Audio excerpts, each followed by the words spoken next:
So you sent over this piece, The Psychology of Statism by Larken Rose, and wow, talk about thought-provoking. Yeah, this one really gets you thinking. For sure, and I think what really struck me, and maybe you too, is how it tackles this question of protection, you know? Yeah. Like if we didn't have a government, if there wasn't this whole ruling class structure, how could people who just want to live peacefully, how could they actually protect themselves? It's a question that comes up a lot. Right. It almost seems impossible, like logically, like the very entity, the government that we're told is supposed to keep us safe. Could that be the root of so many of the problems? And it's definitely a counterintuitive idea. Rose really makes you examine that. And I got to say, some of his arguments, they really turn things upside down. You're going to have to rethink some pretty deeply held beliefs after going through this. Ready to dive in? Let's do it. Okay, so Rose starts off by addressing this really common pushback that you always hear whenever people start talking about, voluntarism or a stateless society. You know that argument, right? Someone will always chime in and say, well, if we didn't have laws, if we didn't have police, how would we stop the bad guys from doing bad things? Like, it's this unanswerable question. Right, the classic who will build the roads argument. Exactly. But Rose's answer, it isn't what you'd expect. It's not a simple answer, that's for sure. What's so interesting is that Rose actually uses that question, the one that's meant to shut down the whole idea of a stateless society. He uses it to describe what government actually is. Okay, I'm intrigued. Tell me more. So Rose's point is that governments, by their very nature, they're organized groups, right? And they have the power, the capacity to inflict harm. And history, unfortunately, gives us plenty of examples of this. Oh, yeah, sadly. I mean, just think about it. Taking people's property through taxes, restricting freedoms, even waging wars, these are all things governments do. And the irony, as Rose points out, is that the question about needing protection from bands of evil people, that question might actually be describing the actions of governments themselves. Whoa, okay, that's a powerful point. So from the very beginning, we're already dealing with this paradox. Exactly. It's this built-in tension that Rose wants us to see. But he doesn't just leave us with that paradox. He goes deeper, He starts to unpack the psychological reasons why we might not be able to see this conflict. Ah, so he's talking about the psychology of statism, right? Why we just accept this whole thing without really questioning it. Precisely. And he highlights a few key psychological barriers that keep us trapped in this statist mindset. Like what? What are some of the big ones he focuses on? Well, one of the main barriers Rose identifies is this kind of circular logic that's often at the core of the statist worldview. You know what I mean? Like this idea that we need government to protect us from the very things that governments have historically done. Like needing a bodyguard to protect you from the bodyguard. Yeah, kind of. It's this self-justifying logic that just keeps going in circles. We need government to protect us from aggression and coercion. But wait a minute, governments are often the ones doing the aggressing and coercing. The logic twists back on itself, but somehow it often goes unquestioned. It's like a blind spot we have. And then he brings up cognitive dissonance. Does that play into this too? Absolutely. Cognitive dissonance is a big part of it. It's that uncomfortable feeling we get when we're holding two contradictory beliefs at the same time. Right, like trying to believe two opposite things at once. Exactly. So you might believe that government is essential for your safety, but you also recognize that governments engage in actions that are harmful, like, say, government surveillance programs or military interventions that don't seem justified. Holding those two ideas creates this mental tension. Yeah, it makes your brain do a backflip trying to reconcile them. Right. So to deal with that discomfort, people will often try to rationalize the negative aspects of government. They'll say things like, well, it's for the greater good, or it's an unfortunate necessity. They find ways to minimize the harm so they can hold on to their belief that government is ultimately a force for good.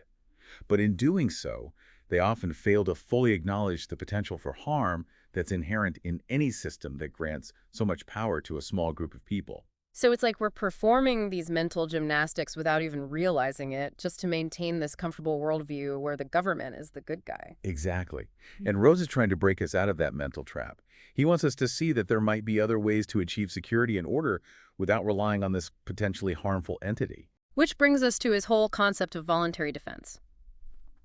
So if we can set aside those psychological barriers for a moment, how does Rose envision defense working without a ruling class, without a government telling us what to do? Rose is very clear about this. He sees self-defense as an absolutely fundamental human instinct. It's hardwired into us. When someone is threatened, their natural reaction is to protect themselves. And this doesn't go away just because there's no government around. He argues that this instinct extends to the idea of organized defense as well. So people would still band together for protection, but it wouldn't be dictated by the state. Right. Rose believes that peaceful people, recognizing that they have a shared interest in safety and security, would voluntarily come together, form associations, create systems for mutual protection. These systems wouldn't be based on state authority or the threat of force, but rather on mutual agreement and shared values. People would choose to cooperate because it's in their best interest to do so. Okay, I'm starting to get it, but how would that actually work in practice? How do you ensure that everyone contributes and that people don't take advantage of the system? Well, Rose uses this really simple but effective analogy to illustrate his point. He asks, how do you change a flat tire without a tax collector? I love that. It's brilliant, right? The point is that being able to change a tire, which is something you might need to do to ensure your own safety and well-being, has absolutely nothing to do with whether or not there's a government official standing there collecting taxes. It's a practical skill, and you either have it or you don't. Similarly, Rose argues, the ability to defend oneself, both individually and as a community, doesn't depend on government permission or involvement. We already organize ourselves all the time for all sorts of reasons, right? We have neighborhood watch groups, hobby clubs, charitable organizations. We do all of this without needing a central authority to tell us what to do or punish us if we don't comply. Rose suggests that security could function in a similar way. That's a really interesting way to think about it. It reframes the whole issue. Okay, so we've talked about the psychological barriers and how Rose sees voluntary defense working. But there's another big argument that always comes up in defense of government, and that's the whole idea of order. The belief that without a state, without a strong central authority, everything would descend into chaos. How does Rose address that concern? This is where Rose really challenges conventional thinking. He argues that true order doesn't come from the top down, imposed by a government. Instead, he believes it emerges more naturally from the bottom up, from the interactions of individuals and their voluntary cooperation. When people understand that peaceful coexistence, respecting other people's rights, and making agreements that benefit everyone involved, when they see that this serves their own self-interest, they're much more likely to act in ways that promote order. So it's not about a government forcing people to behave. Right. It's more about people recognizing that it's in their best interest to create a stable and harmonious society. And Rose goes even further. He argues that the very belief in authority, the idea that someone has the right to rule over others, can actually be quite dangerous. It can lead people to accept or even justify harmful actions simply because they're being carried out by someone in a position of power, someone with a badge or a uniform. The action itself might be the same, but the perceived legitimacy changes because of who's doing it. That's a really unsettling thought. So he's not saying there would be no rules or social norms, just that those wouldn't necessarily be dictated by a central authority. Exactly. It's about shifting our understanding of where order comes from. Rose believes that a society based on voluntary cooperation and respect for individual rights can be just as orderly, if not more so, than a society ruled by a coercive state. Okay, so we've covered some pretty dense territory here. We've looked at the psychological barriers, the concept of voluntary defense, and how Rose challenges conventional ideas about order. But I know Rose also spends some time addressing common criticisms of his perspective, kind of like dismantling those straw man arguments that people often throw out there. What are a couple of the big misconceptions that he tries to clarify? There are a few, but two of the most common ones Rose tackles are these claims. First, the anarchism naively assumes that all people are good, and second, that anarchists are just against order altogether. Yeah, you hear those a lot. Right, and Rose is very clear in his response to both of those. On the first point, about everyone being good, he explains that the anarchist perspective isn't based on some fantasy that human nature will magically transform. It acknowledges that there will always be people who choose to do harm. But it rejects the idea that granting a select few individuals, the government, the power to rule over everyone else is the best way to deal with that problem. In fact, Rose argues that concentrating that much power in the hands of a few creates its own set of risks. Power corrupts and all that. Exactly.